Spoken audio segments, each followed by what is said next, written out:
Tikko izlauzos cauri Rīgas centram un sirds tejoja lec pa muti ārā. Tās taču ir kaut kādas šausmas. Pagriezienus nerāda gandrīz neviens. Kāds pielien priekšā, kāds pie luksaforā nesāk kustību, kamēr nav uzrakstījis savu e-pastu līdz galam. Nu, vārdu sakot, nervi čupā. Bet jābrauc tā ir. Labi, ka man ir līdzi šāda te kastīte. Nu, patiesībā tai gan nav jābūt līdzi kastītē.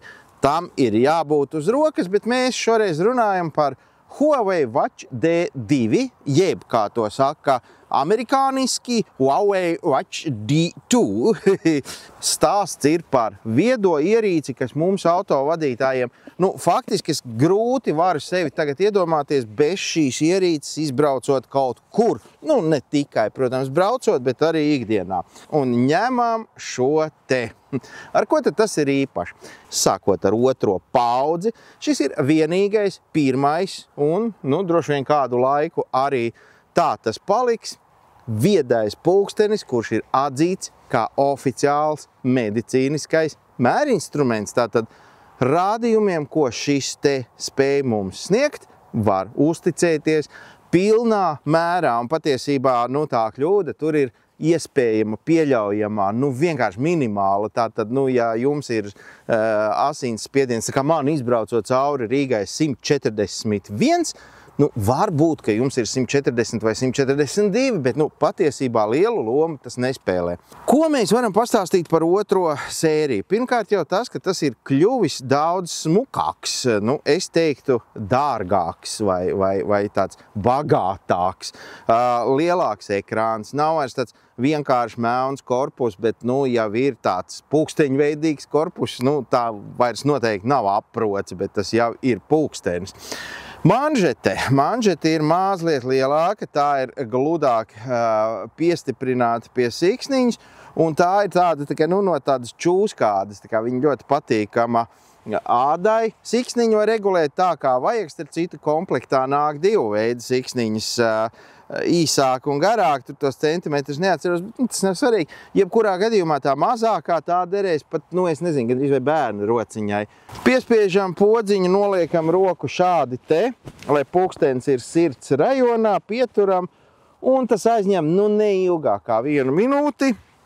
Un voilà, 134, 74, 70. Kosmosā gluži lidot nevar, bet, nu, jā, tam. Kas ir interesanti, šis pulkstenis, piemēram, mums autovadītājiem, var ļoti noderīgs būt ar to, ka, nu, tu braucot pie stūres, taču neiedomāsi, vajadzētu pamērīt spiedienu. Var uzlikt režīmu, un tad šis te skaistais glītais pulkstenis monitorēs jūs visu laiku. Principā tas ir laikam 27 reizes diennaktī. Tā manžetīte uzpūšās, tāpat kā īstam asinsspiedienu mērītāja aparātiņam, uzpūšās, bet bez skaņas. Tātad tur nav tas bzzz. Nu, nav arī tā, ka rokā notirpst un sāk krampī rauties no tā, cik viņš to cieši izdara. Taču mēs varam redzēt caurs diennakts griezumā, kas ar mums ir noticis, kurā brīdī. Bez visa tā tas rāda pulsu, tas rāda asinsvadu stāvokli, tas rāda skābekļa daudzumu asinīs, tas rāda ādas temperatūru, tas rāda, nu jā, kardiogrammu arī to var uztaisīt. Un tāpēc mums tas ir, nu jā, tas ir pavisam svarīgi.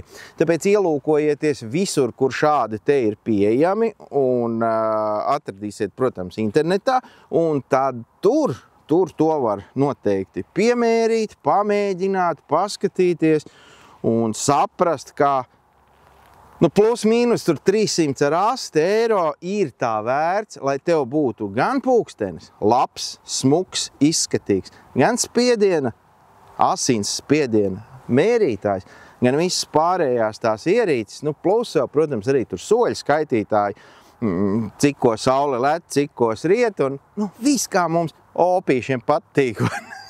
Jo, nu, ja nav labi apdūšu, kas ir vainīgs? Laiks, vai ne? Laiks un klimats. Te mēs visu to redzam. Gan savas kaitas, gan arī kāds laiks, uz ko var novelt vainu. Tā kā, nu, no manas puses, silts ieteikums Huawei Watch D2 vai Huawei Watch D2 un aidā!